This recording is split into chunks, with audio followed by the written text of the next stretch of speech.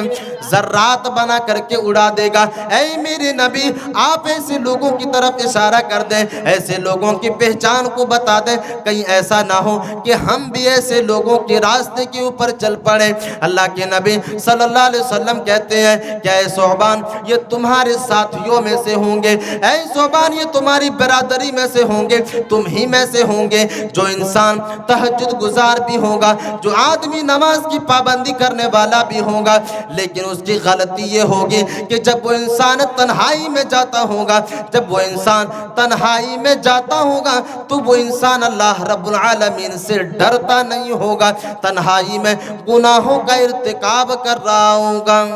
یعنی ایسے انسان ہوں گے جو آدمی جب تنہائی میں جاتا ہوگا تو گناہوں کا ارتکاب کرتا ہوگا۔ میرے عزیز ساتھیوں اندازہ لگائیں آج کتنے ایسے انسان آپ کو ملیں گے جو دنیا والے انسانوں کے سامنے صوفی باصفا انسان بن کر کے اپنی زندگی کو گزارتا ہے، وہ انسان یہ ثابت کرنے کی کوشش کرتا ہے کہ ہم اس دنیا کے اندر سب سے بڑا نیکوکار انسان ہے، ہم اس دنیا کے اندر سب سے زیادہ پرہیزگار انسان ہے، لیکن جب وہی انسان تنہائی میں جاتا ہے، وہی انسان جب بند کمرے میں ہوتا ہے، وہی انسان جب رات کی تاریکی میں ہوتا ہے تو میرے عزیز ساتھیوں یہ وہ انسان ہے جو گناہوں کا ارتکاب کرتا ہے، اللہ رب العالمین سے نہیں ڈرتا، اللہ رب العالمین سے خوف نہیں کھاتا۔ میرے عزیز ساتھیوں یہ ایسے انسان ہے جو تنہائی میں اللہ رب العالمین سے ڈرتا نہیں ہے۔ یہی وجہ ہے کہ اللہ رب العالمین نے اپنے آخری نبی جناب محمد الرسول اللہ صلی اللہ علیہ وسلم کو آگاہ کیا، آخری نبی جناب محمد الرسول اللہ صلی اللہ علیہ وسلم کو خبردار کیا کہ اے میرے نبی آپ دعوت و تبلیغ کے کاموں کو کر لینے کے بعد آپ فراغت نہ بیٹھا کریں، خالی نہ بیٹھا کریں، کیونکہ خالی دماغ شیطان کا گھر ہوا کرتا ہے۔ اللہ تبارک و تعالی قرآن مجید کے اندر ارشاد فرماتا ہے فَإِذَا فَرَغْتَ فَانْصَبْ۔ اللہ رب العالمین اس آیت کریمہ کے اندر اپنے آخری نبی جناب محمد الرسول اللہ صلی اللہ علیہ وسلم کو آگاہ کر رہا ہے کہ اے میرے نبی آپ دعوت کی کاموں کو کر لینے کے بعد اپنے آپ کو تھکایا کریں، اپنے آپ کو ذکر الہی میں مشغول کیا کریں، اپنے آپ کو اللہ رب العالمین کی عبادت میں مشغول کیا کریں، ذکر الہی میں اپنی زندگی کو گزارا کریں۔ میرے عزیز ساتھیوں آخر اللہ رب العالمین آخری نبی جناب محمد الرسول اللہ صلی اللہ علیہ وسلم کو یہ حکم کیوں دے رہا ہے؟ اس لیے دے رہا ہے کیونکہ ایک انسان جب تنہائی میں ہوتا ہے، جب ایک انسان تنہا ہوتا ہے تو وہ انسان برائیوں کے ارتکاب کرنے کے لیے تیار ہو جاتا ہے۔ میرے عزیز ساتھیوں یہی وجہ ہے کہ اللہ رب العالمین اپنے آخری نبی جناب محمد الرسول اللہ صلی اللہ علیہ وسلم کو حکم دے رہا ہے کہ اے میرے نبی آپ تنہائی سے بچا کریں، یعنی دعوت کے کام کو کر لینے کے بعد